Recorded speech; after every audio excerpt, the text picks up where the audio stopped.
हरे कृष्णा, राधे राधे। आज आपको कार्तिक माह की कार्तिक स्नान की एक कहानी बताती हूँ। एक समय की बात है, किसी नगर में एक बूढ़ा व्यक्ति रहता था। उसके 7 बेटे और 7 बहुएं थी। उसकी पत्नी का स्वर्गवास बहुत समय पहले ही हो गया था।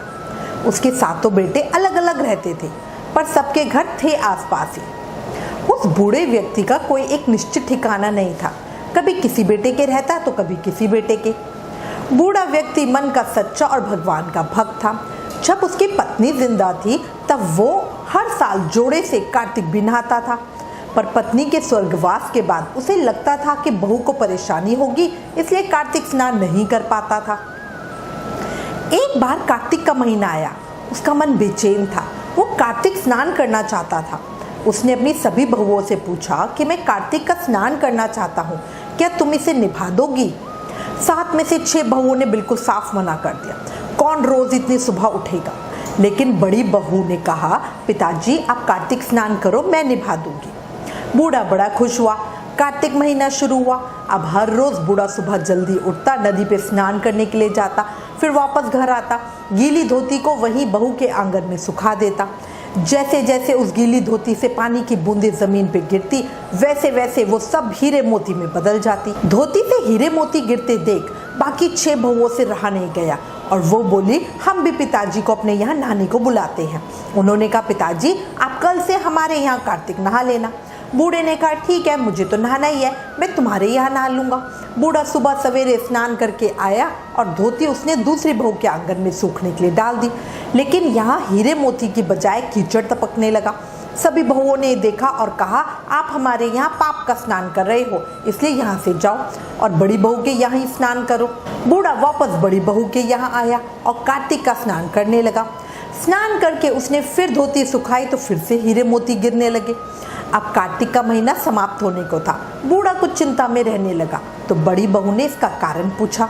उसने कहा, कार्तिक का स्नान समाप्त होने को है और मेरा मन है कि मैं सारे परिवार को एक दिन खाने पे न्योता दूं। बड़ी बहू ने कहा, पिताजी इसमें चिंता की क्या बात है, आप सभी को बुला लो, मैं खाना बना दूंगी।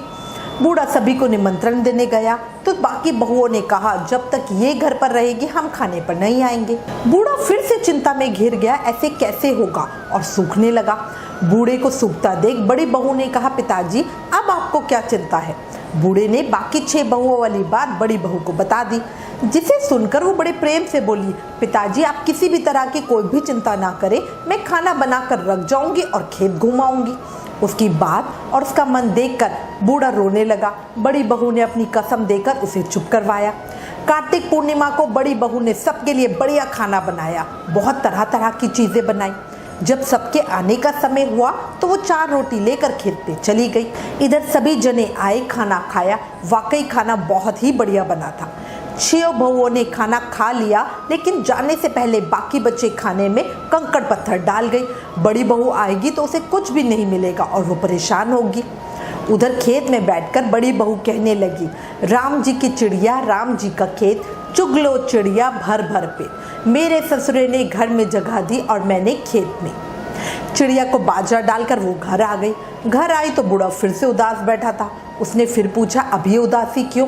सब ठीक ठाक काम निपट गया ना? वो बोला, हाँ सब काम तो ठीक से निपट गया, लेकिन तेरी देवरानियां बाकी बच्चे खाने में कंकड़ पत्थर व मिट्टी डाल गई हैं। बहू ने कहा, कोई बात नहीं पिताजी, मैं तो अपने लिए 4 रोटी फिर से बना लूंगी।